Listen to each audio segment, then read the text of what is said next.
केंद्रीय गृह मंत्री ने national conference on delivering democracy के कार्यक्रम में जनता को संबोधित किया।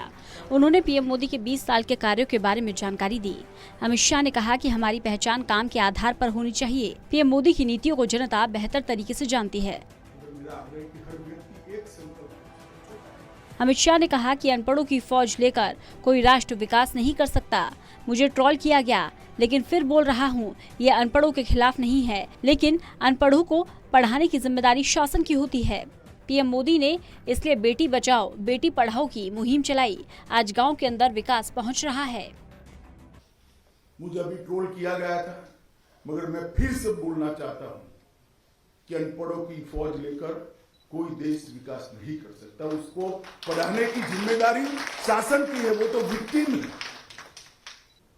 जब नरेंद्र मोदी जी गुजरात के अंदर मुख्यमंत्री बने तब उन्होंने एक बेटी बचाओ बेटी पढ़ाओ का कार्यक्रम लिया, जेंडर रेशियो और बच्चों को पढ़ाने का कार्यक्रम और एक शेड्यूल बना दिया।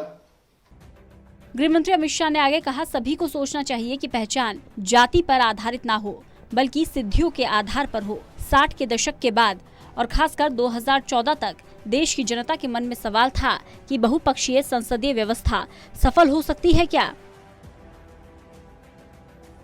कल्याण राज की व्यवस्था ध्वस्त हो गई थी। पीएम मोदी की 30 साल बाद पूर्ण बहुमत की सरकार बनी। शुद्ध रूप से बीजेपी की सरकार पीएम मोदी के नेतृत्व में बनी।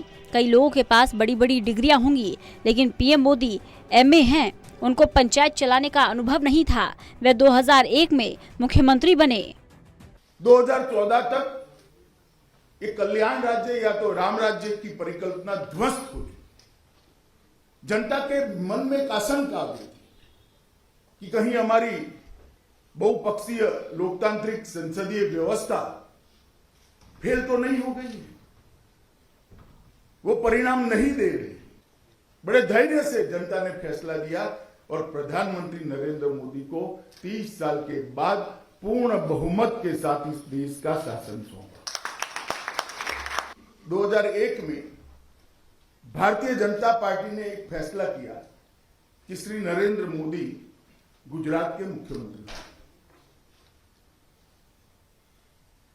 भाइयों बहनों, मैं आपको एक बात कहना चाहता हूं कि शायद ही देश में कोई ऐसा सफल मुख्यमंत्री होगा जो मुख्यमंत्री बनने के पहले पंचायत का चुनाव भी न लड़ा हो, जिसको एक गांव चलाने का अनुभव भी नहीं था। और यहां बहुत सारे लोग बैठे हैं जिसको कहते हैं बहुत बड़ी बड़ी डिग्रियां, कोई ऐसी बहुत बड़ी डिग्री नहीं। नरेंद्र मोदी जी एमए, कोई मैनेजमेंट या गवर्नेंस, इस तरह विषयों से बिल्कुल अभिनव एक आदमी। गृह मंत्री अमित शाह ने कहा कि मनमोहन सिंह की सरकार कैसी थी कि उनको कैबिनेट में कोई प्रधानमंत्री ही नहीं मानता था। हर मंत्री शायद खुद को प्रधानमंत्री मानता था। लगता था कि हमारी डेमोक्रेटिक व्यवस्था ढह जाएगी। साल 2014 आते आते देश में रामराज की परिकल्पना ध्वस्त हो चुकी थी। उन्होंने कहा कि पीएम मोदी के नाम की घोषणा होते ही अचानक सब बदल गया। एक नया वातावरण बना। जो आक्रोश बना था वो परिवर्तित होने लगा।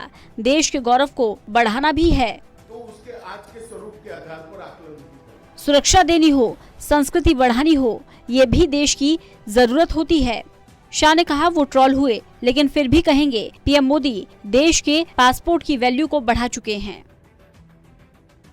दुश्मन देश की तरफ उंगली उठाकर देख नहीं पाए। सर्जिकल स्ट्राइक हुई, दुनिया भारत की ताकत जान गई। रक्षा नीति हमेशा विदेश नीति की शेडो में रही है। पीएम मोदी ने दोनों को अलग किया। गृह मंत्री ने कहा कि आर्थिक सुधार भी जरूरी है और गुड गवर्नेंस भी जरूरी है। आजादी के बाद सफल से सफलतम कोई प्रधानमंत्री हुआ तो वो पीएम मोदी हैं। National desk, total news.